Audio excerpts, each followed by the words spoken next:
Fərdi məlumatların qorunması. Salam əziz izləyicilər. Bu dərsdə informasiya təhlükəsizliyi bölməsindən fərdi məlumatların qorunması haqqında danışacağıq. Fərdi məlumat insanı birbaşa və ya dolayı yolla tanıdan istənilən məlumatdır. Yəni, bu məlumatlara baxanda həmin şəxsin kim olduğu müəyyən edilə bilirsə, deməli fərdi məlumatdır. Birbaşa tanıdan fərdi məlumatlar. Ad, soyad, ata adı. Şəxsiyyətin dərhal kimə məxsus olduğunu müəyyən edən əsas identifikasiya məlumatıdır. Doğum tarixi insanı həm yaşına görə tanıdır, həm də digər məlumatlarla birlikdə şəxsiyyətini dəqiqləşdirir. Şəxsiyyət vəsiqəsinin nömrəsi konkret bir şəxsin dövlət reyestrindəki unikal sənədini göstərir. FIN kod yalnız bir nəfərə verilən və şəxsiyyəti qəti şəkildə təsdiqləyən unikal identifikasiya kodudur. Telefon nömrəsi sahibinə birbaşa çatmağa imkan verdiyi üçün şəxsi asanlıqla tanıdır. E-mail çox vaxt şəxsə məxsus unikal istifadəçi adından ibarət olur və onu birbaşa identifikasiya edir. Ünvan şəxsin harada yaşadığını göstərir və digər məlumatlarla birlikdə onu dəqiq müəyyən etməyə imkan verir. Dolayı yolla tanıdan fərdi məlumatlar. Bəzi məlumatlar insanı birbaşa tanıtmır, amma digər məlumatlarla birlikdə şəxsin kimliyini müəyyən etməyə imkan verir. Bu tip məlumatlar dolayı yolla tanıdan fərdi məlumatlar adlanır. Bunlara nümunədir. IP ünvanı. IP ünvanı təkcə kompüter və ya cihazın şəbəkədəki ünvanını göstərir.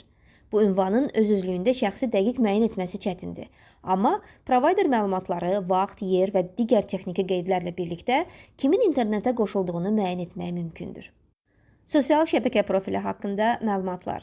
Profil şəkli, istifadəçi adı, yerləşdirmələr və bəyənmələr tək başına şəxsin kimliyini açıq göstərməyə bilər.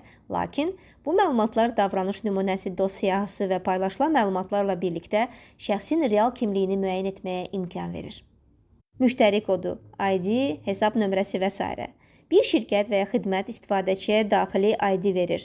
Bu kod tək başına şəxsin kim olduğunu göstərməsə də, həmin təşkilatın sistemindəki qeydlərlə birlikdə şəxs barəsində bütün məlumatları çıxarmağa imkan yaradır. Yəni kod şəxsi tanıdan açar məlumat rolundadır. Bank hesabı nömrəsi. Bank hesabı nömrəsi tək başına şəxsin adını göstərməsə də, bank sistemi vasitəsilə sahibinin kimliyi və əməliyyatları müəyyən edilə bilər. Bu səbəbdən o fərdi məlumat sayılır. Dolayı yolla tanıdan məlumatlar birləşdikdə şəxsin kimliyini ortaya çıxara bildiyi üçün qanunla qorunmalıdır. Fərdi məlumatların emalı. Fərdi məlumatların emalı şəxsi məlumatların toplanması, saxlanması, dəyişdirilməsi, ötürülməsi və silinməsini əhatə edir və yalnız qanuni əsaslarla istifadəçinin razılığı və ya qanunla tələb olunduqda icazəlidir. Emal prosesi şəffaf olmalı və məlumatlar yalnız zəruri olan qədər toplanılmalıdır. Məlumat subyektinin hüquqları. Məlumat almaq hüququ. Şəxs öz fərdi məlumatlarının hansı məqsədlərlə toplandığını və harada saxlandığını öyrənmə hüququna malikdir. Düzəliş etmək hüququ. Məlumat subyekti öz şəxsi məlumatlarında səhv və ya köhnəlmiş məlumatlar varsa, onları düzəltməyi tələb edə bilər. Silinməsini tələb etmək hüququ. Şəxs artıq lazım olmayan və qanunsuz toplanmış məlumatların sistemdən silinməsini tələb edə bilər. İcazəni geri çəkmək hüququ. Məlumat subyekti əvvəllər verdiyi razılığı istədiyi zaman geri götürə və məlumatların emalına icazəni dayandıra bilər. Xüsusi kateqoriya. Xüsusi kateqoriyalı fərdi məlumatlar insanın həssas sahələrinə aid məlumatlardır. Bunlara sağlamlıq, dini etiqad, siyasi baxış, etnik mənsubiyyət, biometrik məlumatlar kimi məlumatlar daxildir və onların qorunması yüksək səviyyədə təmin edilməlidir.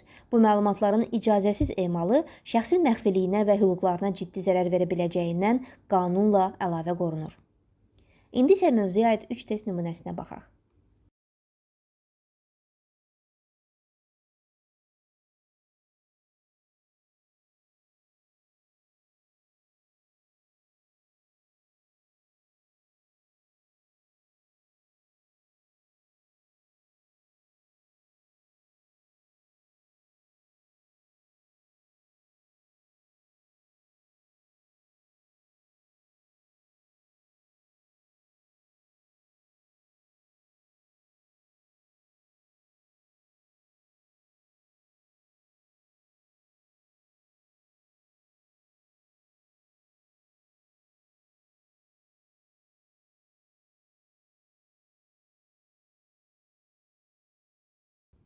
Yekun.